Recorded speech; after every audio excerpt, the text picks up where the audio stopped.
আপনি তো মুশকিল এই জায়গায়, আপনি আইডেন্টিফাই করতে পারতেছেন না কে গুপ্ত শিবির কে গুপ্ত জামাত।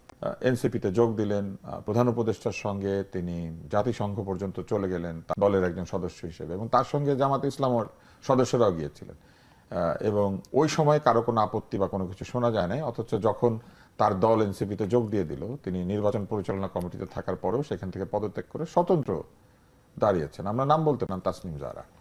কিন্তু এই যে নারী বিরোধী বা নারীর ক্ষমতায়ন সংক্রান্ত নেতিবাচক মন্তব্য হচ্ছে, এরকম জায়গাতে তাকে তো আমরা কোনো সরব জায়গায় দেখছি না। দল ছেড়ে দিয়েছেন, কিন্তু নারী অধিকারের পক্ষে তো কথা বলছেন না।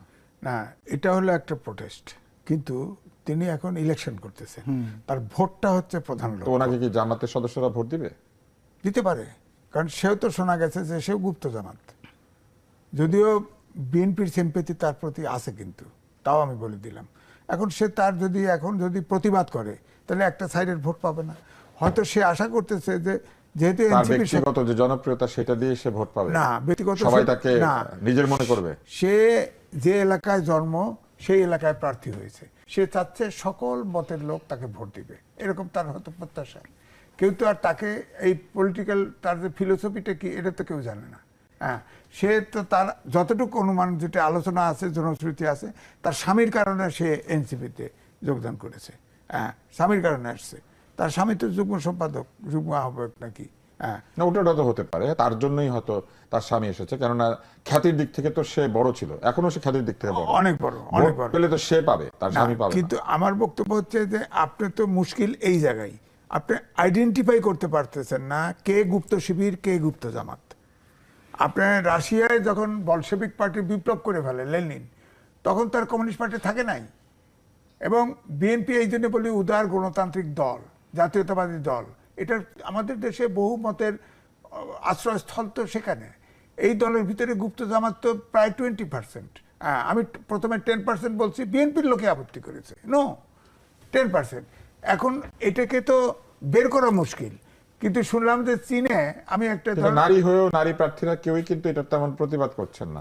প্রতিবাদ হচ্ছে পুরুষদের তরফ থেকে। প্রার্থীদের মধ্যে যারা নারী আছেন তাদের মধ্যে অল্প কয়েকজন এটার প্রতিবাদ করেছেন। না, তারা যারা প্রতিবাদ করেছে নারীরা, তারা যারা টকশোতে আসতো, তারা কিন্তু সবাই জামাতের সমালোচনা করত।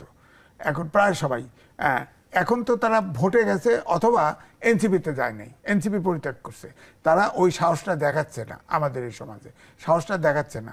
এটাও হচ্ছে একটা পশ্চাৎপদতা নারীদের। আছে না কয়েকজন টকশোতে আসতো না, খুব ভালো বলতো, তো তারা এখন নাই, অফ হয়ে গেছে। এখন আমার বক্তব্য হচ্ছে যে এই যে ধরেন এনসিপি তো একটা, যতই বলেন, একটা ব্র্যান্ড ভ্যালু আছে, কারণ আন্দোলনের নেতৃত্ব দিয়েছে, যদিও কোনো ছাত্র, সব আন্দোলনের ছাত্রই নেতৃত্ব দিয়েছে, কিন্তু তারা কোনো সরকারের অংশ নেয় নাই, তারা এইভাবে বিতর্কিত হয় নাই। তারপরেও এনসিপিতে যদি, এখন তো তিনজন উপদেষ্টাই বাইরে আসছে, এখন তার সবাই এনসিপি নিয়ে যদি আলাদাভাবে থাকতো, তাহলে কিন্তু এটা প্রেশার গ্রুপ হিসেবে থাকতে পারতো। তাদের এবারই নির্বাচন করার প্রয়োজন ছিল, এমনটি দরকার ছিল না তো। হ্যাঁ, কিন্তু এটা থাকলো না। এখন ধরেন একটা জামাতে চলে গেছে এক গ্রুপ, আর এক গ্রুপ নিজস্ব আলাদা দল করে ফেলছে।